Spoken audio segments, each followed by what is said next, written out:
tinggi. Nah, berbicara soal komunikasi nih ya Eva, apakah komunikasi tidak akan menjadi hambatan juga bersama dengan pelatih baru Patrick Kluivert? Kita akan langsung ngobrol bersama dengan pemerhati sepak bola, Bung Effendi Ghazali. Selamat siang, Bung Ege. Selamat siang Eva dan Gemma serta seluruh pemirsa ya. Selamat datang Patrick Kluivert di Indonesia. Selamat datang Patrick, hari ini datang, besok diperkenalkan sebagai pelatih baru ya Bung Ege. Dengan hadirnya pelatih asal Belanda ini, komunikasi pemain pelatih pasti lancar atau tidak, Bung Ege? Ada tiga hal. Yang pertama, kalau mengingat komposisi bahwa katakanlah 20% lah pemain yang nanti tampil di tim itu atau yang berlatih bersama itu merupakan para pemain dari liga lokal kita, maka 80%-nya itu para pemain import, artinya para pemain diaspora yang bermain di luar negeri. Dengan demikian diharapkan komunikasi mereka dengan Kluivert itu bisa lebih baik karena bagian besar lagi dari pemain diaspora itu, mungkin 80% dari mereka adalah mereka yang punya darah Belanda atau bermain juga di Liga Belanda atau liga-liga yang pada dasarnya dekat dengan Belanda. Kecuali kalau Belgia itu samalah kurang lebihnya atau bahasanya dan Belanda. Jadi komunikasi itu bisa langsung. Yang kedua, katanya menurut Exco yaitu Pak Arya itu akan ada semacam komunikasi dari adik kepada abang. Jadi abang yang dihormati lah ya, abang yang disegani gitu, sehingga mungkin bahasa komunikasinya lebih baik, mungkin lebih kolokial. Gitu. Nah yang ketiga, poin agak penting, setahu saya di Belanda itu sejak dari kecil itu anak-anak tetap bisa dapat berdiskusi ya dengan para pelatihnya dan kemungkinan juga di lapangan nanti bisa menyampaikan satu atau dua kalimat-kalimat atau masukan secara langsung kepada pelatihnya. Demikian Eva dan Gemma. Oke, nah Bung Ege, Kluivert ini kan bukan pelatih Belanda pertama yang menjadi pelatih timnas Indonesia ya. Dulu juga ada Henk Willems dan lainnya. Nah, apakah Kluivert ini juga akan lebih cepat beradaptasi dengan para pemain? Kluivert pada hari-hari ini sangat menyadari tantangannya. Jadi dia tahu persis, dia pelajari juga bahwa ada masalah-masalah yang terjadi dengan Sintayong pada hari-hari ini. Dan kemudian tentu dia tahu bahwa secara umum publik kita sedang terpecah dan masalah yang disebut adalah masalah komunikasi. Sehingga dengan demikian dia harus fokus pada hal tersebut.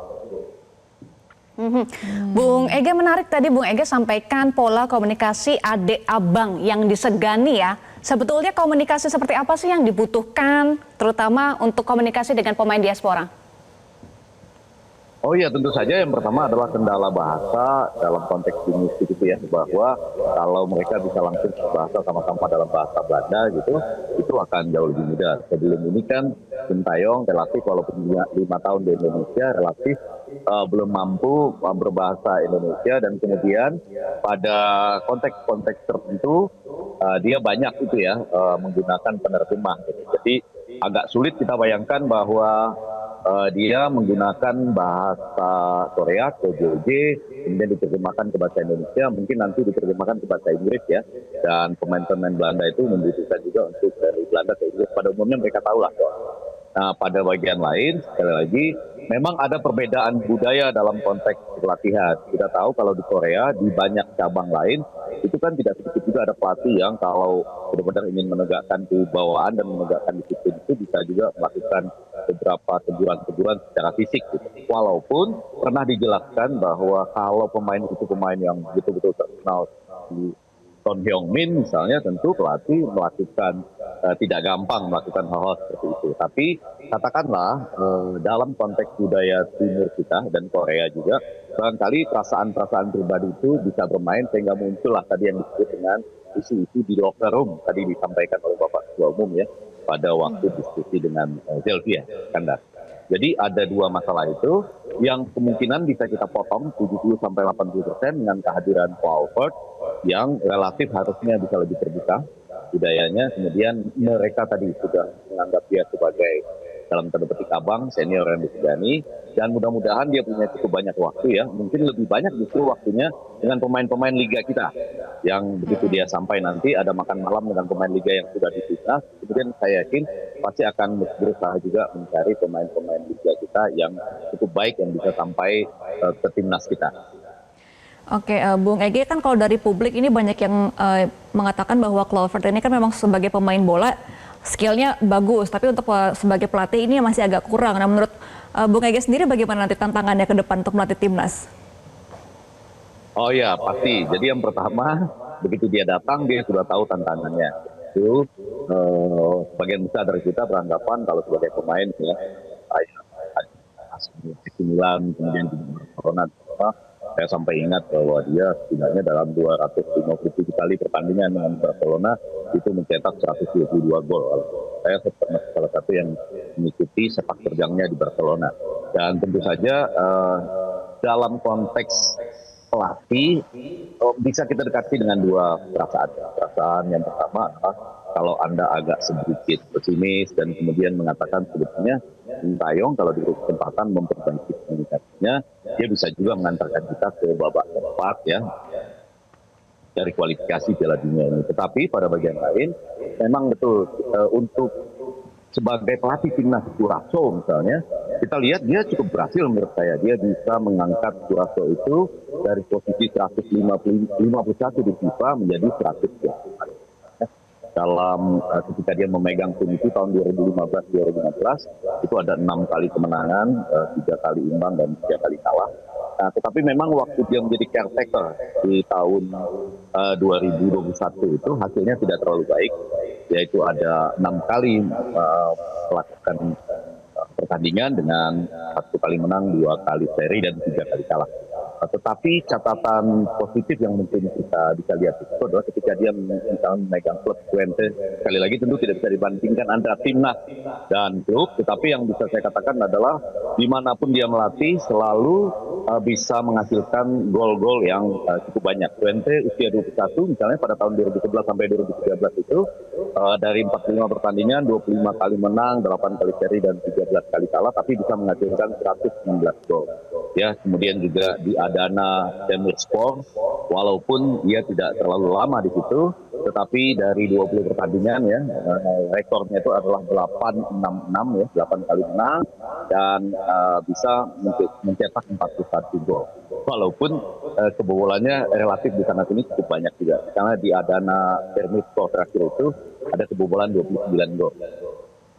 Baik. Bung Ege, kalau misalnya masih ada ya supporter timnas sampai hari ini masih ada yang pesimis atau belum move on dari STY, pembuktian apa nih yang harus diberikan oleh Kluivert agar para supporter timnas bisa move on dari STY? Ada 3 hal. Kenapa tidak gampang move on dari STY? Sekali lagi, karena kita punya gelembung media sosial ya, yang diciptakan antara lain oleh tokoh-tokoh di PSSI sendiri, dan kemudian ini penting kita mengenal istilah Korean Wave gitu ya, ditunggangi juga gelembung ini oleh ahli-ahlinya baik dari Korea maupun dari mereka yang bisa mendapatkan manfaat ya, baik manfaat terkenal di media sosial atau mendapat manfaat juga mungkin dari broker, aktifan dan lain sebagainya. Jadi ada pihak-pihak yang terkait dengan itu di gelembung media sosial. Nah, sekarang kita harus ingatkan bahwa Kluivert sebaiknya itu tidak terkena pada gelembung itu. Jadi dari awal Kluivert ini datang ke Indonesia dengan tantangan-tantangan tertentu ya. Dan kemudian yang agak menarik ini bukan gitu, Eva dan Gemma. Saya mau mengatakan sebagai poin kedua, sebetulnya setelah saya berkali-kali menanyakan kepada Exco PSSI ya, apakah misalnya ada target kita secara khusus sebagai federasi untuk masuk ke Piala Dunia 2026, mereka pada dasarnya mengatakan nggak ada. Jadi itu lebih pada keinginan untuk masuk ke final Piala Dunia 2026 ini di Amerika, Kanada, dan Meksiko. Tetapi pada sisi lain, Patrick Kluivert sudah tahu persis bahwa tantangannya adalah membawa timnas Indonesia utamanya melalui 4 pertandingan lagi, bahkan tanggal-tanggalnya pun kita sudah hafal 20, 25 Maret, 5 dan 10 Juni dengan lawan-lawan yang sudah pasti di Australia di Sydney, kemudian di GBK, Bahrain dan China, dan terakhir di Jepang kalau tidak salah di Osaka. Apa yang ingin saya sampaikan adalah Kluivert tidak bisa lagi kita bawa ke ranah-ranah pencitraan cukuplah ya dalam konteks seperti itu. Jadi sudah pernah kita punya pengalaman dengan Sintayong. Nah kita coba supaya sekarang ini kita dengan Kluivert itu mulai pada hal-hal yang substansi. Ya, tentu saja dukungan kita perlu di media sosial, di media arus utama juga. Tetapi pada dasarnya, pada prinsipnya dia harus berhadapan dengan realitas. Yang pertama itu tadi bagian yang ketiga yang saya maksudkan kan tidak banyak juga yang bisa dilakukan dengan pemain-pemain liga kita. Walaupun saya dengar nanti akan ada ya Alex Pastur yang akan melakukan mungkin dari segi tekniknya dan dia tepat untuk itu. Sementara yang akan datang bersama dia yaitu Daniel Dominguez Lansat ini akan banyak menangani mungkin tim junior juga. Jadi artinya ada perpaduan seperti itu. Tapi kalau mau menjawab kembali kepada pertanyaan Eva dan Gemma tadi, yang pertama tidak ada lagi berleha-leha dengan media sosial. Kalaupun ada, ya mungkin berbeda dengan pada saat Sintayong pelan-pelan naik begitu besar di gelembung media sosial. Dia menyadari tantangannya, bahkan sampai saat ini saya dengar ketika orang ngasih patah hati dengan STY ya, pada sisi tertentu patah hati itu bisa juga disebabkan karena STY itu diganti ketika kita sedang menang. Jadi agak berbeda kalau dia diganti ketika kita kalah dari Cina misalnya 1-2 ya, tetapi dia diganti kemudian ketika menang lawan Arab Saudi 2-0 dan itu belum pernah terjadi dalam sejarah kita.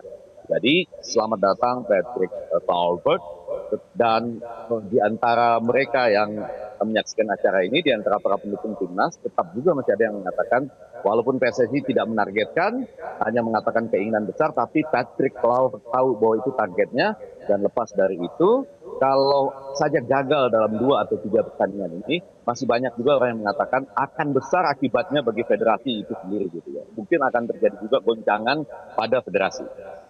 Oke, berarti beban berat ya untuk Kluivert ini ketika menerima beban dan tugas-tugas baru dari PSSI. Dan federasi juga. Kalau Bung Ege sendiri bagaimana? Dari STY sudah move on belum? Oh iya, kalau saya dari dulu berusaha di tengah-tengah karena saya merasa ini memang ada sebuah gelembung media sosial. Sekali lagi kita mungkin tidak boleh terlalu banyak melihat ke belakang, tetapi gelembung media sosial itu diangkat dengan beberapa resep glorifikasi para pemain naturalisasi sampai DPR tingkat saja. Semua orang kemudian ikut tampil, dapat tanda tangan dan sebagainya. Yang kedua, glorifikasi dari timnas kita yang mana bagus, akibatnya kita berbondong-bondong nonton timnas kita di mana-mana. Tapi ada juga glorifikasi dari tokoh-tokoh di federasi yang kemudian bersama dengan tim yang demikian baik dari tim media sosial Korea itu, dan secara umum kan kita tahu Kementerian Olahraga di Korea itu juga memiliki tugas untuk mengembangkan budayanya, sehingga jadilah semacam glorifikasi pada pelatih juga. Nah itu kan tidak gampang kalau sudah sampai pada konteks glorifikasi yang mengarah ke kultus individu, maka agak sulit ya menyampaikan kritik, agak sulit juga kemudian ketika berpisah dengan itu orang merasa sedihnya bisa lebih lama. Kalau saya dari dulu mengambil jalan di tengah, saya berusaha betul menyampaikan berkali-kali salam dan saran dari Towel ya dan beberapa tokoh lain kepada saya bertemu langsung dengan Coach Sintayong dan menyampaikan salam serta pesan dari Towel. Tapi mungkin bahasa saya nggak terlalu dimengerti oleh Coach Sintayong. Tapi tetap terima kasih Coach Sintayong, apapun alasannya sudah ada sebuah perubahan baru, sudah ada pencitraan baru dan sudah ada perasaan baru terhadap timnas kita gitu. Baik, terima kasih untuk STY dan selamat datang untuk Patrick. Kita nantikan bersama ya Bung Ege kombinasi antara Patrick Kluivert, kemudian juga ada Alex Pastur dan Deddy Lansat untuk timnas tersayang, timnas kita ya. Bung Ege, terima kasih. Pemerhati sepak bola Effendi Ghazali, Bung Ege. Jelajahi cara baru mendapatkan informasi. Download Metro TV Extend sekarang.